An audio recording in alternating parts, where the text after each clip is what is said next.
I like to pay attention to things I'm about to say.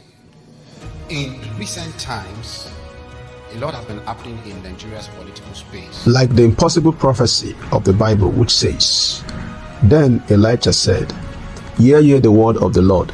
Thus said the Lord, Tomorrow about this time shall a measure of fine flour be sold for a shekel, and 2 measures of barley for a shekel in the gate of Samaria." Then a Lord, on whose hand the king leaned, answered the man of God and said, "Behold, if the Lord would make windows in heaven, might this thing be?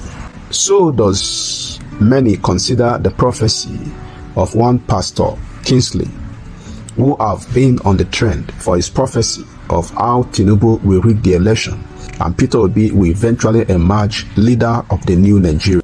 The prophecy today is that Peter Obi will be sworn in as the president of Nigeria, but not on the 29th of May. It will be shifted. Speaking in the recent prophecy, the Christian leader, obviously well versed in scripture, gave a scripture which he claims God gave him as an anchor to his prophecy. I will start the 2 prophecies by reading 2 anchor verses that the Lord gave to me. The first one is from Proverbs 29 verse 1. Proverbs 29 verse 1, it says, "He that being often reproved, hardeneth his neck, shall suddenly be destroyed, and that without remedy." Speaking further, he said, the Obi administration is ordained to free Nnamdi KANU unconditionally. But the Lord said to me that the Obi government is the government that will free Nnamdi KANU unconditionally. I said this since last year. I said it since last year that it is Obi government, Obi that will free. I said it's Obi that will free Nnamdi KANU unconditionally. Why unconditionally? Remember, some time ago, Bishop Feyi gave similar prophecy, which many allude to reason of his legal battle of rape accusation. This accusation was confirmed by Bishop Feyi himself the morning he was to appear in court. About 2 weeks ago,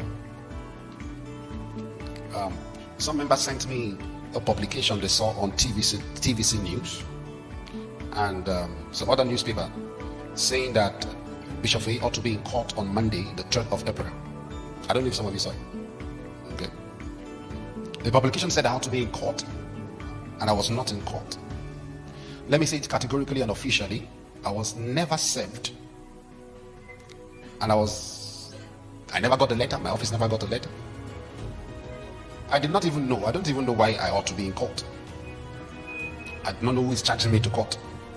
The news went viral. I know some of you read it, and some of you have made your judgment about whatever you're reading in the news.